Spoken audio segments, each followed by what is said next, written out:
ഒത്തിരി ഇടങ്ങളിൽ നീ നിന്ദിക്കപ്പെട്ട് കിടക്കുന്നു. ഒത്തിരി ഇടങ്ങളിൽ നീ തലകുനിച്ചിരിക്കുന്നു.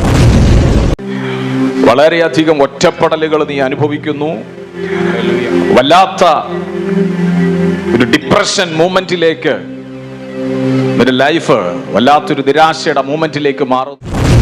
ദൈവത്തിന്റെ ആത്മാവ് എന്നോട് പറയുന്നു, നിന്റെ നിന്നയെ നിന്റെ വീട്ടിൽ നിന്ന് എടുത്തു മാറ്റും. നിന്നെ സ്നേഹിക്കുന്ന ഒരു യേശുവുണ്ട്, നിന്നെ കൈവിടാത്ത യേശുവുണ്ട്.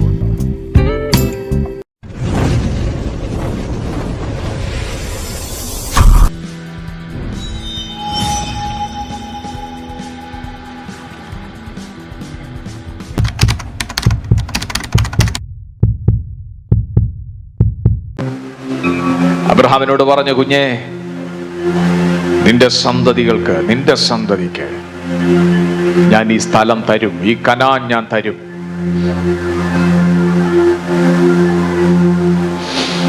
രക്ഷിതാക്കളോട് ഞാൻ പറയാം, നിന്റെ തലമുറയെ കുറിച്ച് കേട്ട വാഗ്ദത്തം അവൻ നിവൃത്തിയാക്കും. ഹല്ലേലൂയ.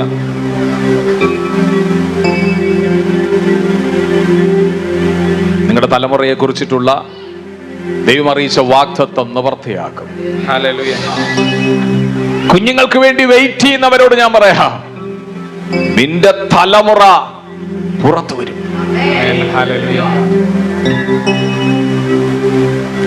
കാരണം ഏതൊക്കെ വാതിലടഞ്ഞാൽ നിന്റെ ലൈഫിൽ സാക്ഷാൽ ദൈവം, നിന്നെ സൃഷ്ടിച്ച യേശു, നിന്നെ അറിയുന്ന യേശു ഒരു വാതിൽ തുറന്നാൽ അതിനെ ആർക്കും അടയ്ക്കാൻ കഴിയത്തില്ല. നോക്കിക്കേ, റോമാലേഖനം 9 അധ്യായം 8 വാക്യം.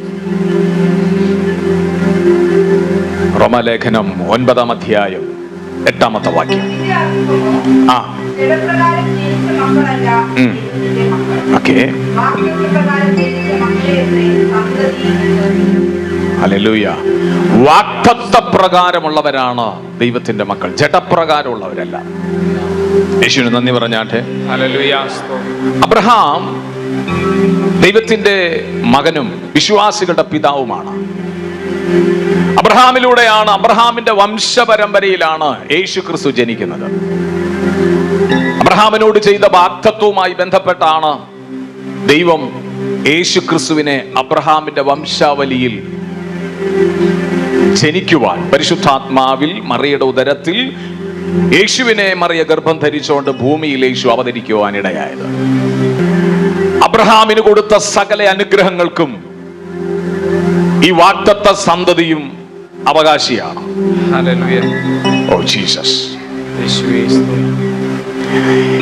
അബ്രഹാമിലൂടെ, യേശു ക്രിസ്തുവിലൂടെ, യേശുവിൽ വിശ്വസിച്ചുകൊണ്ട് ആശ്രയിച്ചു വരുന്നവർക്ക് അബ്രഹാമിന് കൊടുത്ത അനുഗ്രഹങ്ങളും യേശുവിൽ വിശ്വസിച്ചു വരുന്ന നിങ്ങൾക്കുള്ളതാ.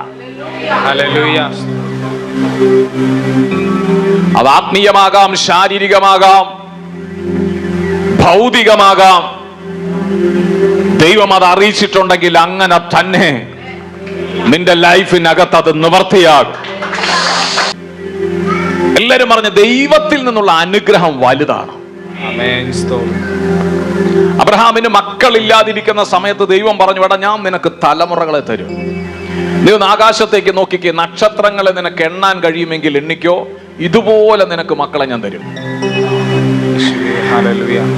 അപ്പൊ അബ്രഹാമിന്റെ കുടുംബത്തിൽ അബ്രഹാമിന്റെ ഭാര്യ ഗർഭം ധരിച്ച കുഞ്ഞുങ്ങൾ ഒത്തിരി എണ്ണമില്ല. പക്ഷെ അബ്രഹാമിലൂടെയാണ് ഇസ്രായേൽ ജനം, അല്ലെങ്കിൽ ദൈവത്തെ അനുസരിച്ച് വരുന്ന ഒരു വലിയ ജനം എന്ന് പറയുന്ന, ദൈവത്തോട് യാഗം ചെയ്ത് ദൈവത്തെ പ്രസാദിപ്പിക്കുന്ന ഒരു വലിയ ജനറേഷൻ കടന്നു വന്നത്.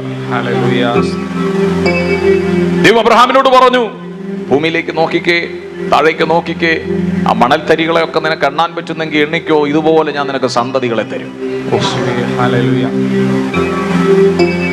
ഒരു സാധ്യതയുമില്ലാത്ത സ്ഥാനത്ത്, ഒരു സാധ്യതയും. സിസ്റ്ററെ, എന്നോട് ദൈവം പറയുന്നു, നിങ്ങളുടെ വീട്ടിൽ നിന്ന് നിങ്ങളെ കുറിച്ചിട്ടുള്ള നിന്നയെ ദൈവം എടുത്തു മാറ്റും. ഒത്തിരി ഇടങ്ങളിൽ നീ നിന്ദിക്കപ്പെട്ട് കിടക്കുന്നു. ഒത്തിരി ഇടങ്ങളിൽ നീ തലകുനിച്ചിരിക്കുന്നു. വളരെയധികം ഒറ്റപ്പെടലുകൾ നീ അനുഭവിക്കുന്നു. വല്ലാത്ത ഒരു ഡിപ്രഷൻ മൂമെന്റിലേക്ക്, നിന്റെ ലൈഫ് വല്ലാത്തൊരു നിരാശയുടെ മൂമെന്റിലേക്ക് മാറുന്നു. ദൈവത്തിന്റെ ആത്മാവ് എന്നോട് പറയുന്നു, നിന്റെ നിന്നയെ നിന്റെ വീട്ടിൽ നിന്ന് എടുത്തു മാറ്റും. നിന്നെ സ്നേഹിക്കുന്ന ഒരു യേശുവുണ്ട്, നിന്നെ കൈവിടാത്തൊരു യേശുവുണ്ട്. വിശ്വസിക്കാമെങ്കിൽ വിശ്വസിച്ചോ, ഏറ്റെടുക്കാമെങ്കിൽ ഏറ്റെടുത്തോ. ദൈവം നിന്നെ അത്ഭുതമാക്കും. എന്നോട് ആത്മാവ് പറയുന്നു, നീ യേശുവിലാണെങ്കിൽ നാളിതുവരെ നടക്കാതിരുന്നത്, ഉപേക്ഷിക്കപ്പെട്ട വിഷയത്തിനകത്തുനിന്ന് നിനക്കൊരു മാന്യത ഈ 2024 അവൻ തരാൻ പോകുകയാണ്.